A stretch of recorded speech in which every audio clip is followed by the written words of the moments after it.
Dans le livre des Juges, il y a une histoire qui est assez intéressante que le Seigneur m'a mis à cœur de partager avec vous ce soir. C'est l'histoire de Déborah. Alléluia.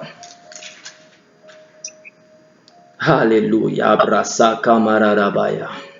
N'oubliez pas, notre thème, c'est toujours le même. Par la puissance et par la force. Gloire au Seigneur Jésus. Alléluia.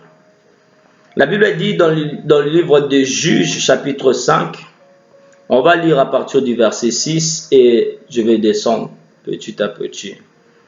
La Bible déclare, à l'époque de Shamgar, fils d'Anath, à l'époque de Jaël, les routes étaient abandonnées et ceux qui voyageaient prenaient des chemins détournés. Le chef était sans force en Israël, sans force. Quand je me suis levé, moi, Déborah, quand je me suis levé comme une mère en Israël, le peuple avait choisi de nouveaux dieux. Alors la guerre était aux portes. On ne voyait ni bouclier, ni lance pour 40 000 hommes en Israël. Mon cœur est avec le chef d'Israël, avec ceux du peuple qui se sont montrés prêts à combattre. Bénissez l'Éternel, vous qui montez des blanches ânesses, vous qui avez pour siège les tapis et vous qui marchez sur les routes, chantez. Que leur voix du milieu des abreuvoirs, que les porteurs d'eau célèbrent le bienfait de l'Éternel, le bienfait de son chef en Israël. Alors le peuple de l'Éternel est descendu vers les portes. Réveille-toi, réveille-toi, Déborah. Réveille-toi, réveille-toi, dis un cantique. Comment? Lève-toi, Barak, emmène tes prisonniers, fils d'Abinoam. Alors un reste du peuple a triomphé des puissants. Alléluia. L'Éternel m'a donné la victoire sur les héros.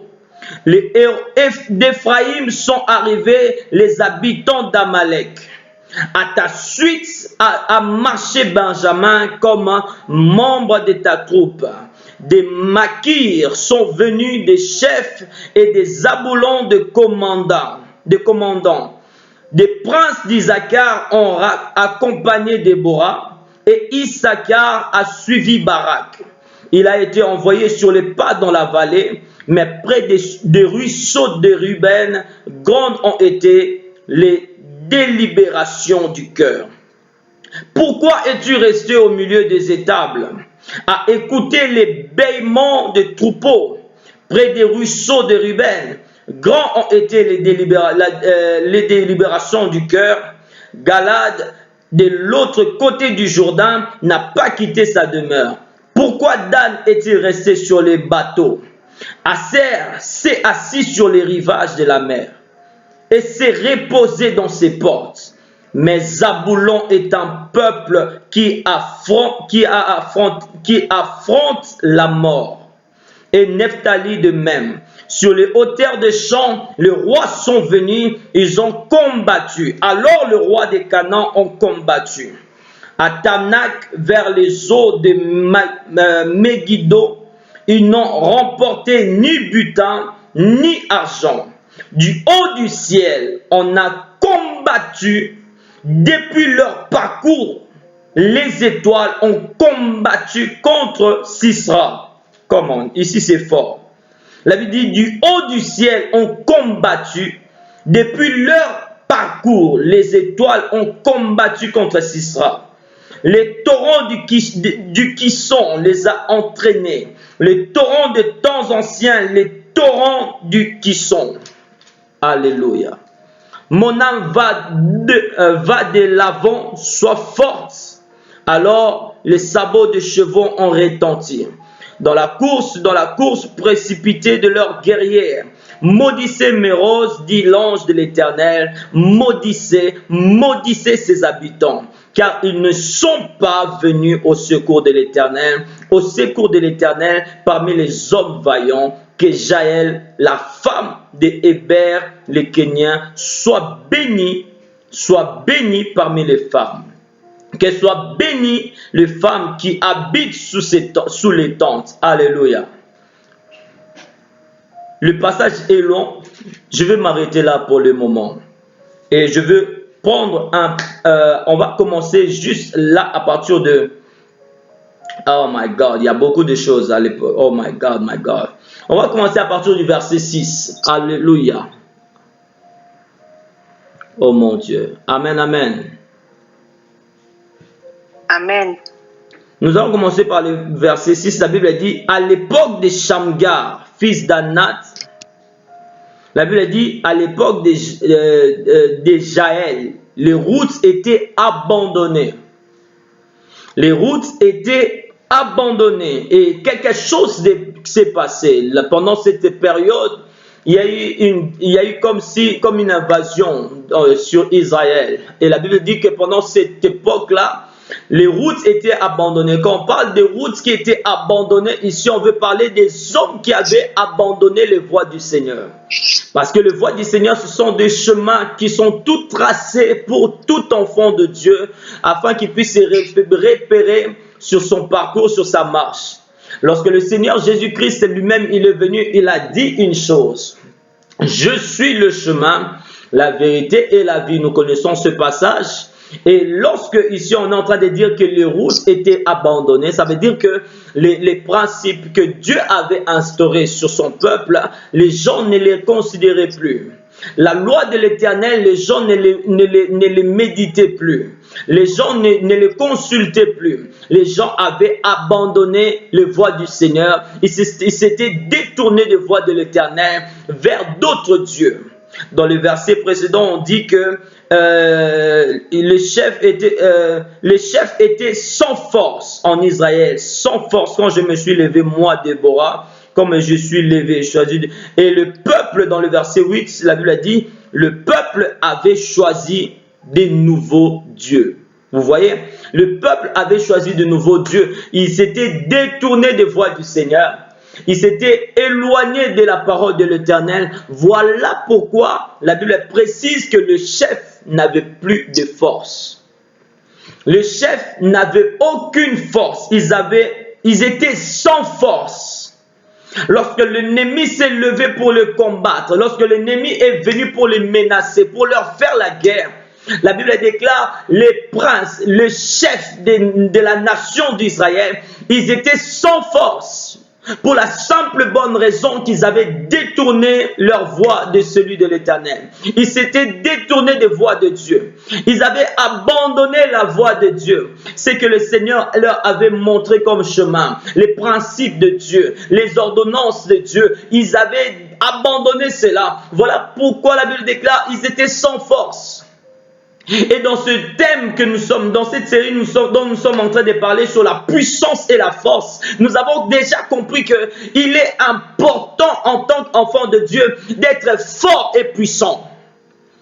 Car nous l'avons lu dans le livre des Psaumes chapitre 68, le verset 27 à 29. Nous avons lu cela où l'Éternel dit, ton Dieu ordonne que tu sois puissant. Pourquoi? Parce qu'il veut affermir l'œuvre de tes mains.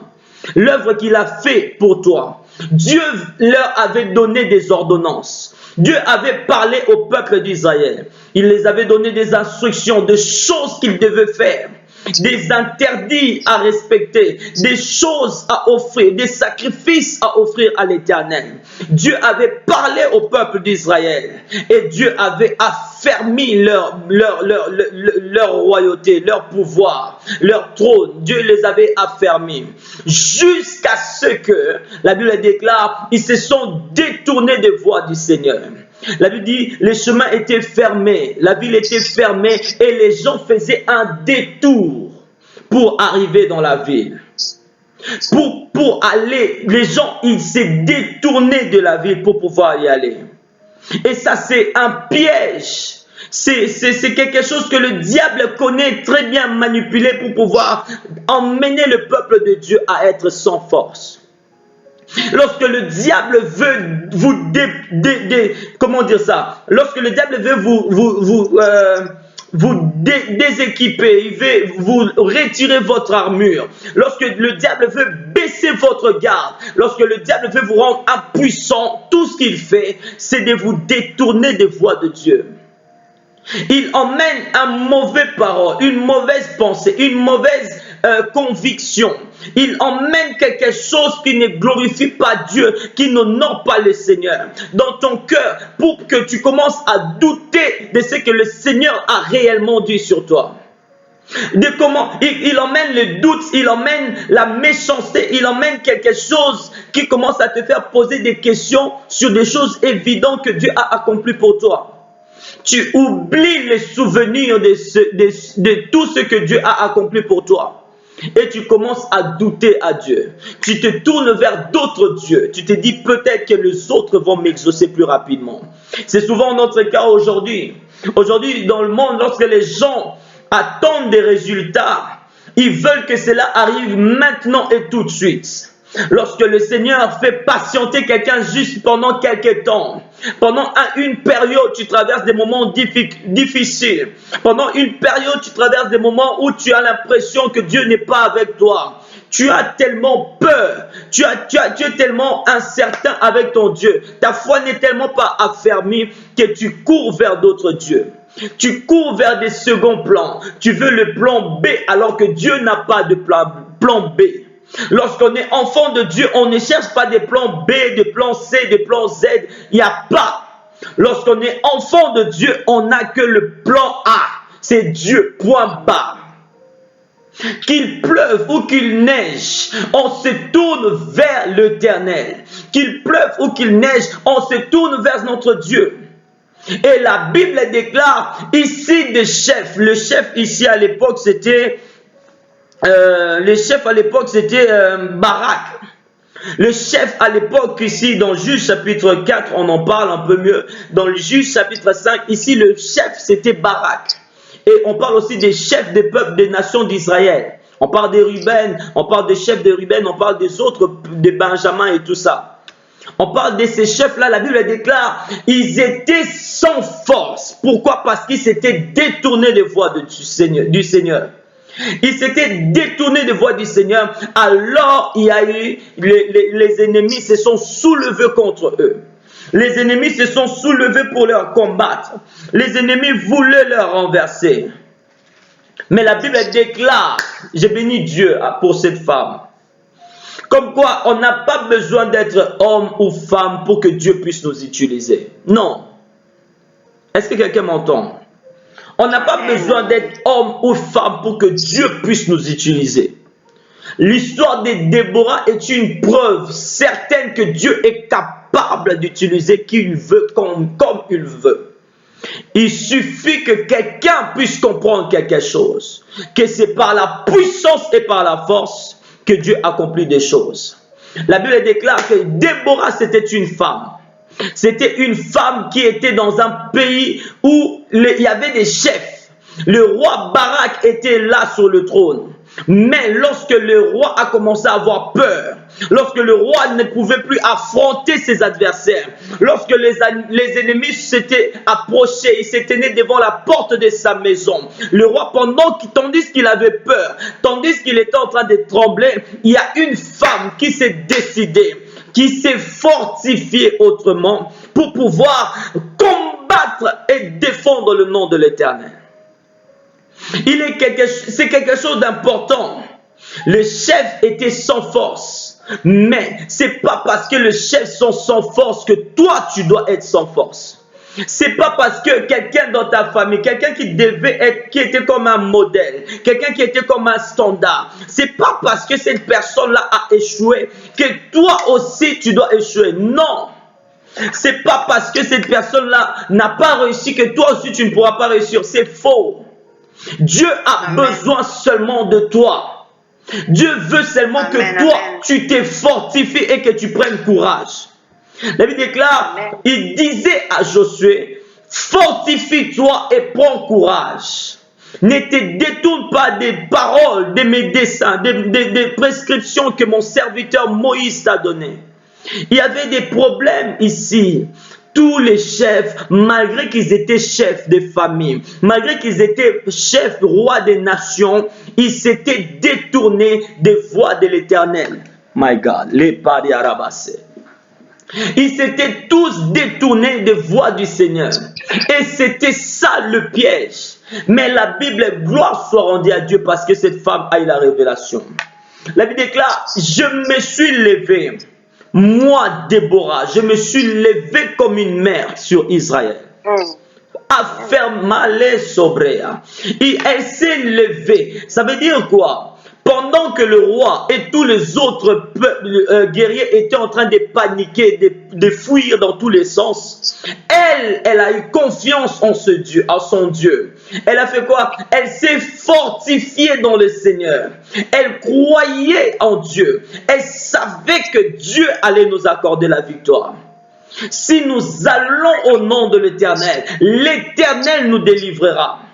Si nous allons au nom de l'Éternel, l'Éternel nous donnera la victoire. C'est possible encore aujourd'hui d'avoir la victoire que vous êtes en train de chercher. Retournez seulement dans le droit chemin. Car la Bible déclare que ici, il s'était détourné des voies de l'Éternel. Ils étaient en train de prendre des chemins. Ils prenaient... Oh my God. La Bible dit, ceux qui voyageaient prenaient des chemins détournés. Tu cherches un raccourci, il n'y a pas de raccourci avec Dieu. Tu veux passer par je ne sais quelle manière pour obtenir ce que Dieu t'a promis. Ça ne marche pas comme ça avec Dieu. Avec Dieu, s'il te fait traverser le désert, suis-lui dans le désert. S'il t'emmène dans la tempête, rentre dans la tempête. S'il faut te battre parmi 1000, toi lève-toi et commence à combattre. L'Éternel fera le reste. Amen. Amen. Yes. Pendant que cette femme s'était levée comme une mère sur Israël, comme j'ai dit, n'oubliez pas, il y avait le roi. Cette femme s'est levée comme une mère. Il y avait le roi. Il y avait les autres chefs des autres tribus. Mais elle s'est dit en elle-même, je ne veux pas laisser ces hommes, ces incirconcis, ces hommes qui se croient supérieurs, venir écraser ma maison et mon peuple. Souvent, c'est le problème, souvent des chrétiens. Nous sommes dans l'église Parole de Grâce Londres. Nous voyons la menace de l'ennemi qui attaque les enfants de Dieu, qui vient comme un vent. Nous voyons le diable qui se lève comme un vent, comme une vague bizarre pour détourner les enfants de Dieu de voie du Seigneur. Nous le voyons arriver, mais nous fermons nos bras. Nous restons silencieux. Nous ne bougeons pas le petit doigt. Nous ne tombons pas devant le Seigneur dans l'intercession. Nous ne prions malheureusement pas pour ces personnes-là. Nous faisons comme si nous étions un peuple qui n'a point de Dieu. Malheureusement pour nous. Et cela est un danger. C'est un grand danger. Parce que Dieu a juste besoin d'une personne qui se lève pour qu'il puisse changer toute une histoire. Pour qu'il puisse commencer un nouveau chapitre dans la vie de tout un chacun de nous. Dans la vie de l'église Parole de Grâce Londres. Nous avons besoin de nous fortifier. La balise sobréa. Lève-toi par la puissance et par la force. Amen. Fortifie-toi et prends courage. Et commence à faire ce que Dieu t'a dit. Va en guerre contre ces esprits mauvais. Combat-le, résiste-le. Ce vent bizarre qui affronte ta maison, qui touche tes frères, tes soeurs. Je ne suis pas à Londres, vous êtes à Londres. Vous êtes là avec vos frères et soeurs, vous vous connaissez. Appelle ton frère, appelle ta soeur. Tu sais qu'il y a un vent bizarre qui se passe. Dis-lui, viens dans ma maison, mettons-nous ensemble, main dans la main. Priez, priez, priez. Priez, Dieu du haut des cieux vous entendra. La main de l'Éternel n'est pas courte pour toucher, ni son oreille trop dure pour entendre, dit la Bible. Mais ce sont parfois, comme on dit, nos péchés. Et lorsqu'on dit nos péchés, ce n'est pas seulement parce que le péché, ce n'est pas seulement voler, mentir. Le péché, c'est aussi ne pas savoir agir comme Dieu te demande quand il faut le faire. C'est ça le péché. Quand Dieu t'attend à faire quelque chose, toi tu fais autre chose. C'est ça le péché. Oh my God, les bras sautent, les baïdas, Stéphane. La Bible déclare, dans la Bible, il y avait un jeune prophète. Le jeune prophète était envoyé en mission par l'Éternel. Le jeune prophète a opéré des miracles dans le palais du roi. Il a opéré un signe, un prodige devant le roi. Jusqu'à le roi, il a cru à son Dieu. Mais il y a eu quelque chose qui s'est passé. Le vieux prophète lui a dit, l'Éternel m'a dit par un ange que tu dois venir chez moi, manger et boire. Le jeune prophète qui avait reçu d'autres instructions de la part du Seigneur, parce que le vieux prophète lui a dit que l'ange de l'Éternel lui avait parlé, il a cru et il s'est détourné de ce que Dieu lui avait dit à lui personnellement. En faisant cela, il a péché contre Dieu et la mort l'a frappé. Pourquoi? Pas parce qu'il a insulté Dieu, pas parce qu'il s'est moqué de Dieu, pas parce qu'il s'est détourné de voie de Dieu, mais parce qu'il a fait quelque chose que Dieu ne lui attendait pas. Dieu parfois veut que tu fasses quelque chose. Dieu veut que tu puisses agir d'une certaine manière. Des fois tu te réponds parce que tu as menti, tu as volé, mais des fois tu oublies qu'il y a des choses que Dieu veut que tu puisses faire, mais que tu ne fais pas et dont tu ne te réponds pas non plus.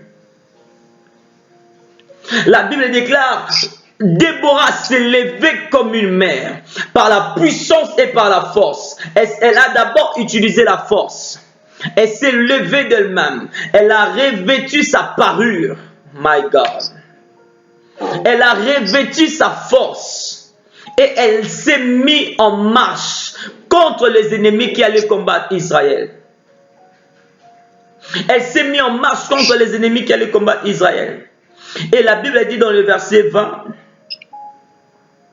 dans le verset 1, dans le verset 20, du haut du ciel ont combattu depuis leur parcours, les étoiles ont combattu contre Sisera. Ce verset est fort. Ce verset est fort. Frère, sœur, écoute, la Bible déclare, cette femme s'est fortifiée. Elle s'est dit en elle-même, je ne laisserai pas mon pays. Je n'abandonnerai pas mon pays. Je me lèverai et j'irai en guerre. Elle est partie en guerre. Elle a pris quelques personnes avec lui. Les gens de Issachar et quelques personnes. Et ils sont partis en guerre. Pendant qu'ils étaient en guerre, pendant qu'ils s'étaient fortifiés seulement, la Bible déclare qu'il y a une puissance qui s'est rajoutée dans leur force. Pendant que tu t'affermis, pendant que tu deviens force, pendant que tu te lèves, tu te dis juste j'irai et je combattrai. Il y a une puissance qui viendra sur toi. Tu ne sauras pas d'où ça vient. L'armée de Dieu va s'organiser. Le ciel va s'organiser pour envoyer ses anges dans ton combat. Toi, tu voulais juste te lever parce que tu t'es révolté. Mais le ciel aussi se révolte avec toi pendant que tu te révoltes. Amen. Le ciel se lève avec toi pendant que tu te lèves. Oh my God.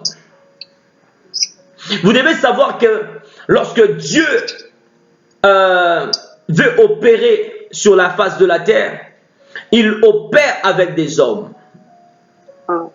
Dieu travaille avec des hommes. Ça veut dire que aussi longtemps que tu restes confortablement installé dans ton problème sans te lever pour le combattre, Dieu aussi ne le combattra pas. Aussi longtemps que tu resteras dans ton problème sans rien faire, tes problèmes tu le vois, tu te bats tous les jours, matin, midi, soir, tu travailles comme un fou, ça ne te pose plus aucun problème. Tu galères beaucoup, mais ça ne te dérange plus. Dieu aussi ne te dérangera, ne viendra pas combattre pour toi. Si ces choses qui t'ennuient, qui te cherchent, qui te combattent, qui te résistent, ne deviennent pas encore une préoccupation pour toi, Dieu ne fera rien. Le ciel est prêt à combattre pour toi. Le ciel est prêt à rentrer en guerre avec toi. Mais toi, tu dois te lever pour commencer le combat. Tu dois dire trop, c'est trop. Tu dois dire assez, c'est assez. C'est maintenant l'heure de ma délivrance. C'est maintenant l'heure de la délivrance de ma famille. C'est maintenant l'heure de ma visitation. C'est maintenant l'heure de la gloire. Bien aimé, des fois tu attends l'heure de ta visitation, tu attends l'heure de ta bénédiction. Mais la Bible déclare que Dieu nous a déjà bénis de toute forme de bénédiction dans le lieu céleste en Jésus-Christ. Il faut seulement s'aligner. Et quand il y a un combat, il faut se lever et combattre. Combat le bon combat. Combat le bon combat de la foi. La Bible dit, Déborah, elle s'est levée et elle s'est mise à combattre. Et pendant qu'elle était en train de combattre, on est dans le verset 20. J'ai sauté parce que le passage, le chapitre est vraiment très long. Pendant qu'elle s'était levée pour combattre, la Bible déclare les étoiles de cieux. Les étoiles de ciel ont combattu avec eux. Est-ce que quelqu'un lit ça? Est-ce que quelqu'un est en train de lire ce que je lis? Pendant que tu seras en train de te lever, laisse que les anges de Dieu se lèvent aussi pour combattre avec toi. Amen. Amen. Pendant que tu souhaiteras que pendant que tu vas rentrer en jeûne et prière pour que des choses changent. Il y a des gens, depuis qu'on a commencé le jeûne de prière, ils ne savent même pas sur quel sujet prier. Ils ne savent même pas, je dois prier par rapport à quoi? Je dois faire quoi? Je dois dire quoi à Dieu? Ils ne savent même pas, malheureusement. Frère, pourtant tu as des problèmes. Pourtant il y a des blocages. Pourtant, il y a des soucis, mais tu te poses encore ce genre de questions. Vraiment, même l'église, regarde même à l'église Parole de Grâce Londres, j'avais déjà donné des sujets. Prie déjà que l'église aussi soit installée à Londres. Que Parole de Grâce Londres soit installée et que nous puissions commencer des cultes en présentiel, que nous puissions célébrer, louer Dieu, servir Dieu dans la gloire et dans la puissance et gagner cette ville de Londres. Amen. Que Dieu puisse apporter un puissant réveil. Moi, je te donne des sujets de prière. Si toi, tu ne sais pas, je te donne des sujets. Que Dieu puisse apporter un puissant réveil à Londres par ses instruments de réveil qu'il s'est choisi et par son église Parole de Grâce Londres. Je le crois au nom de Jésus.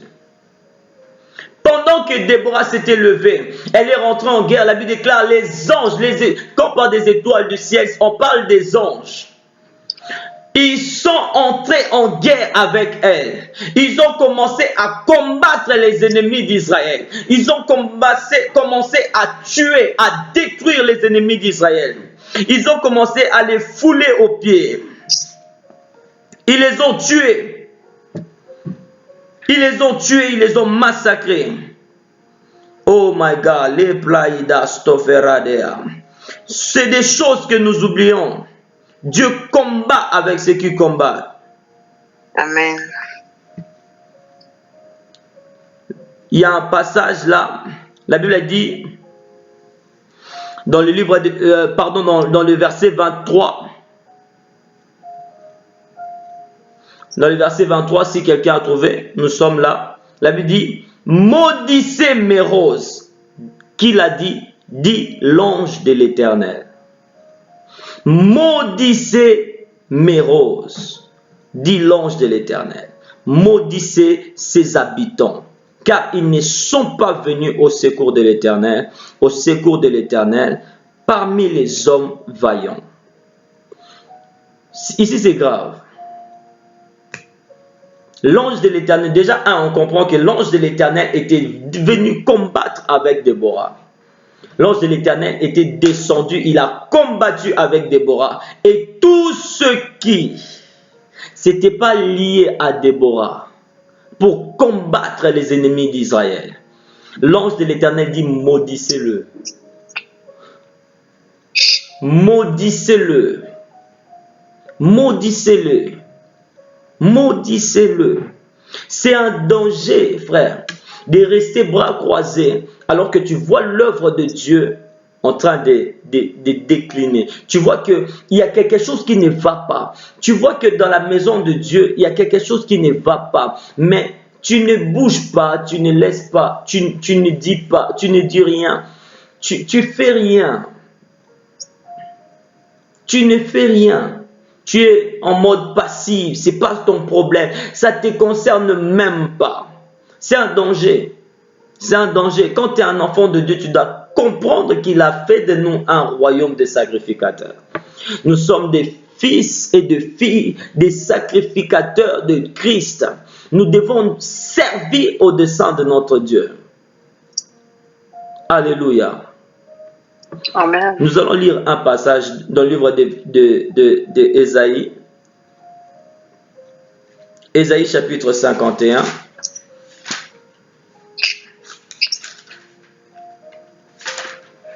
Ésaïe 51, on va lire, enfin on va d'abord lire 52. Ésaïe 52, on lit le verset 1er.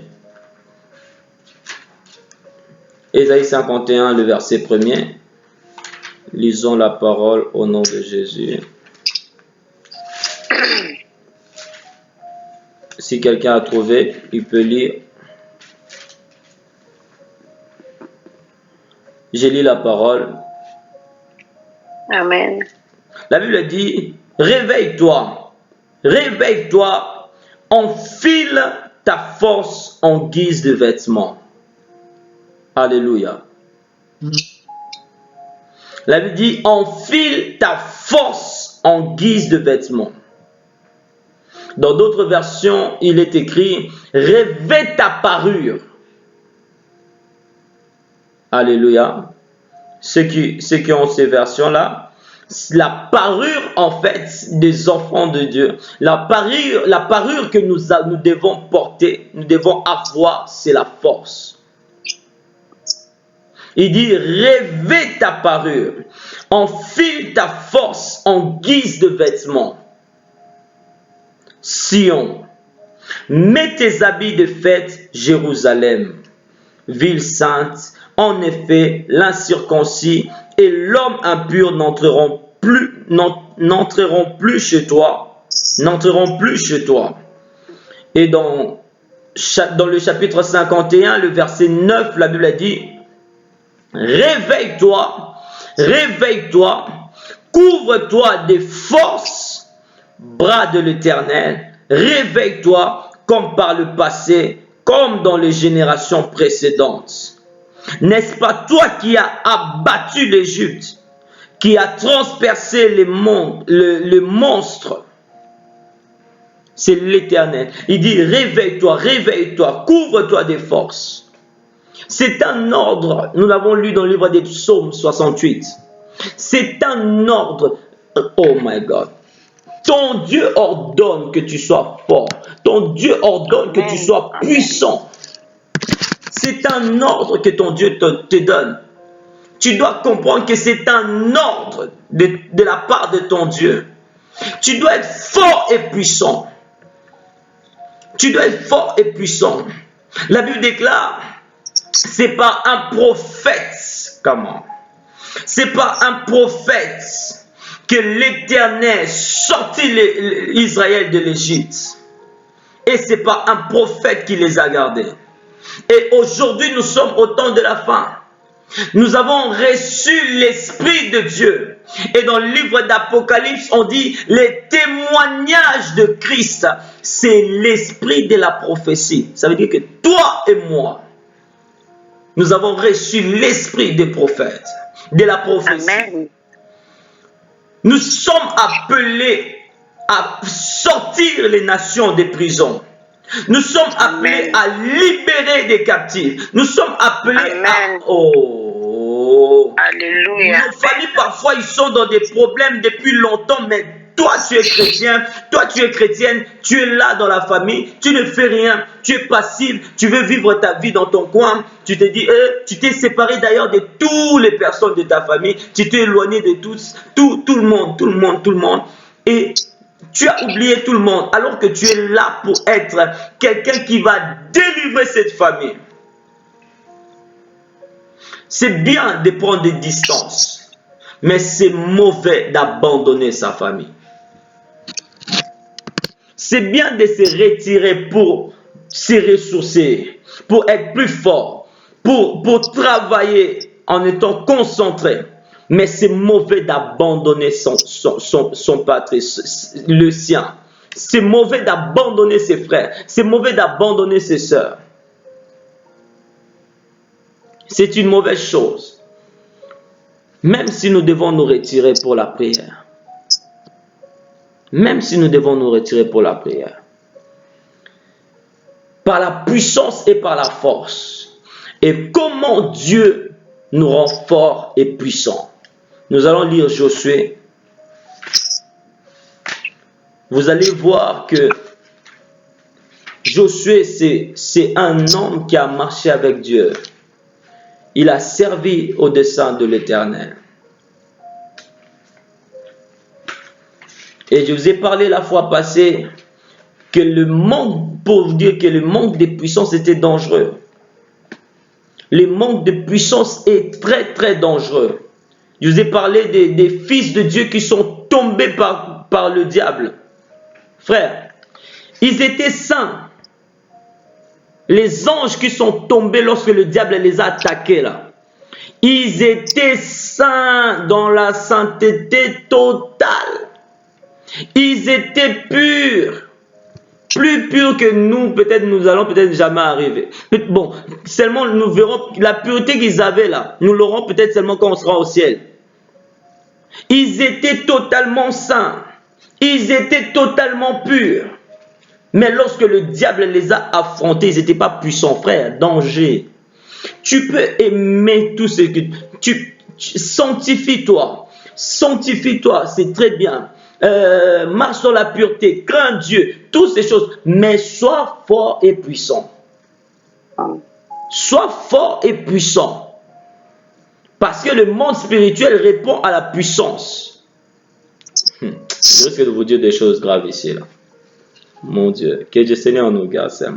Nous allons prendre nos Bibles dans le livre de Josué, chapitre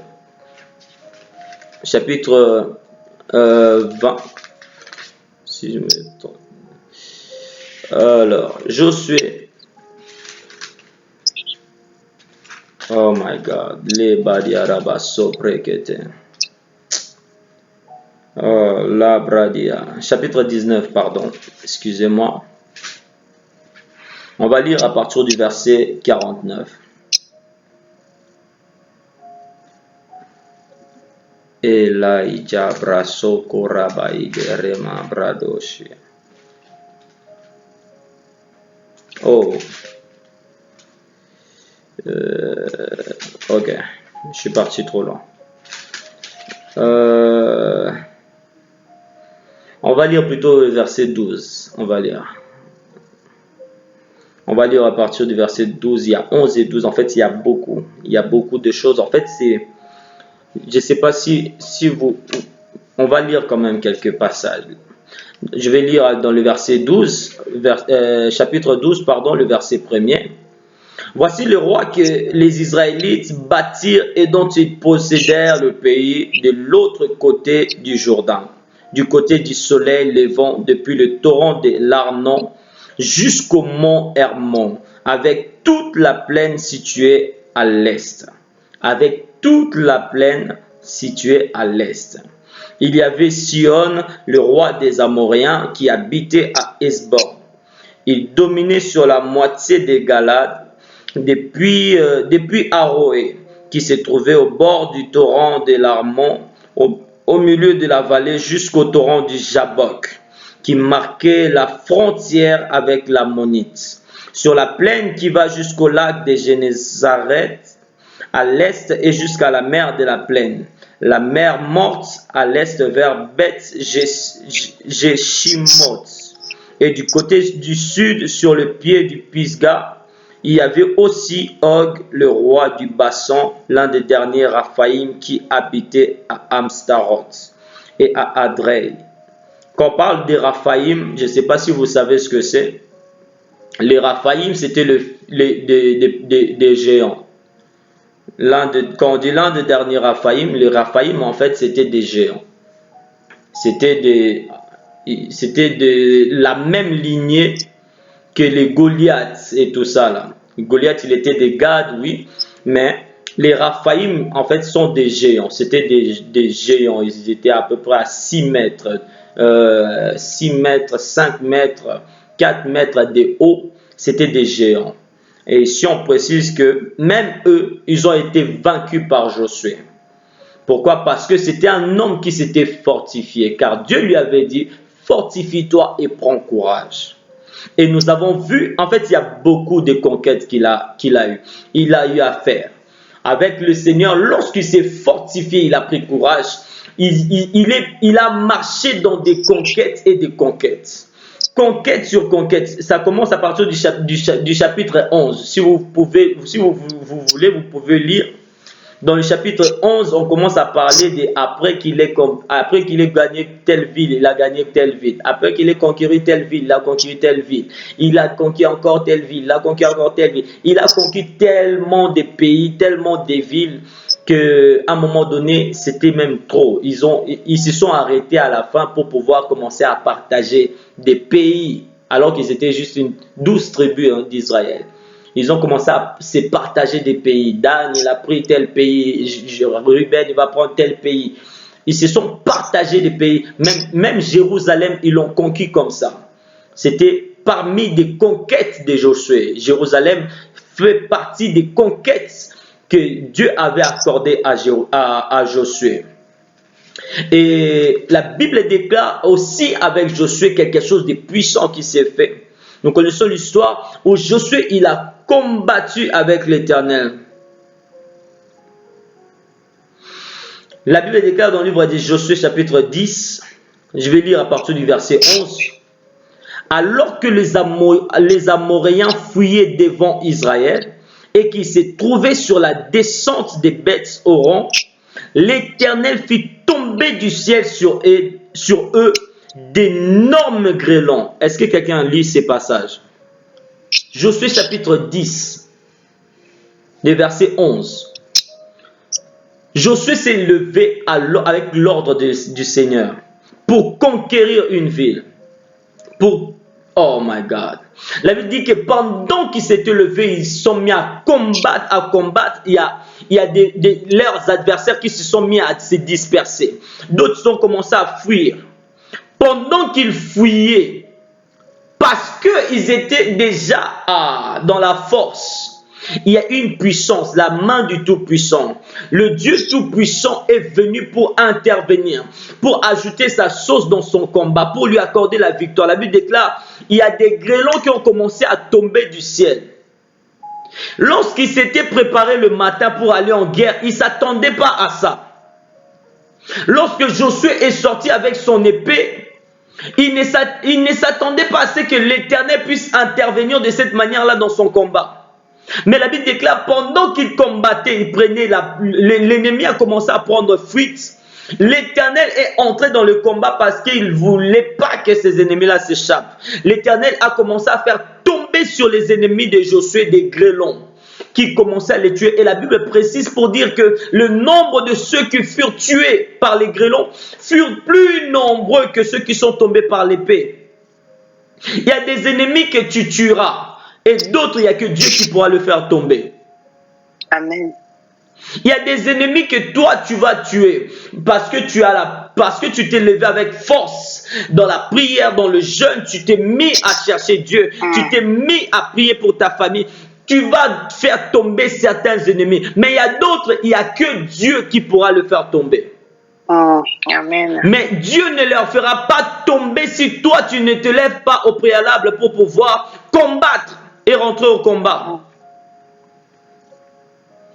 La Bible déclare, ceux qui furent tués par ces grêlons furent plus nombreux que ceux qui moururent sous le coup de l'épée des Israélites. Alors Josué parla à l'Éternel le jour où l'Éternel livra les Amoréens aux Israélites, et il dit, devant Israël, soleil, arrête-toi sur Gabaon, et toi lune sur la vallée d'Ajalon. Nous connaissons ce passage. Le soleil s'arrêta et la lune suspendit sa course jusqu'à ce que la nation se soit vengée de ses ennemis. Alléluia. Amen. Josué n'était pas de base dans ces choses. Il s'était juste fortifié dans son cœur parce qu'il avait entendu la voix du Seigneur lui dire, fortifie-toi, comme je suis en train de te dire aujourd'hui, fortifie-toi et prends courage. Tu ne sais Amen. pas ce que Dieu va accomplir avec toi si toi tu t'es fortifié. Amen. Josué ne connaissait pas ces choses avant. Mais parce que ces jours-là, il s'est fortifié. Il est rentré en guerre. Ici, ce n'est pas Dieu qui parle. C'est un homme. C'est un homme qui parle au soleil et qui parle à la lune. Il donne un ordre. Pourquoi? Parce que les surnaturels, la puissance du Tout-Puissant s'attache à ceux qui se lèvent comme des Déborah pour pouvoir défendre les intérêts de l'Éternel, emmener une certaine délivrance dans la famille, une délivrance dans l'Église, une délivrance particulière là où les gens sont dans l'injustice depuis trop longtemps, criblés. Parce que l'Éternel est juste. Pendant qu'il combattait, il a parlé au soleil, il a dit, soleil, arrête-toi, lune, arrête-toi. Et cela fut ainsi. Il s'est découvert dans sa vie qu'il avait d'autres capacités. Il y a des capacités, il y a des choses que Dieu a mis en toi qui ne seront révélées seulement lorsque tu vas te lever, lorsque tu vas te fortifier et prendre par la puissance et par la force pour entrer en conquête. Oh my God, il y a des réveils que nous attendons aujourd'hui. Nous attendons les réveils, on nous parle, on nous explique le réveil. On nous parle de réveil, on nous parle de réveil, mais nous ne savons pas, nous oublions une chose, il n'y a pas de réveil sans instrument de réveil. Il n'y a pas de réveil sans instrument de réveil. Et si tu ne te lèves pas par la puissance et par la force pour prendre les choses en main, il n'y a rien qui va se passer. Et vous allez rater les temps de votre visitation. Il est important de saisir la voix de Dieu, de reconnaître les temps de notre visitation. Il est important de prendre par la force et la puissance les choses en main pour pouvoir entrer en conquête. Dire à Dieu, Seigneur, tu as dit que telle chose doit être ainsi dans ma famille. Tu as dit que vous prospérerez. Tu as dit que tu seras sauvé, toi et ta famille. Il y a des choses que tu dois dire à Dieu pour que quelque chose change. Ce soir, j'aimerais prier avec quelqu'un. Est-ce que tu es là? Est-ce que tu es là? Est-ce que tu es là? Les badiarabasé. Les balais sopréa. Tu vas prier le Seigneur. Tu vas commencer à prier pour ta famille. Tu vas commencer à prier pour toutes les choses qui te bloquent, qui t'empêchent de voir la main de Dieu dans ta vie, dans ta maison, dans ta famille. Tu vas commencer à renverser ces choses par la puissance du feu du Saint-Esprit. Prions au nom de Jésus. Les paliaraba sopre kamande le brekete reboshia. Les baleriaraba soto karababoshi kamata. Yentebo shaki barasate le braide stove.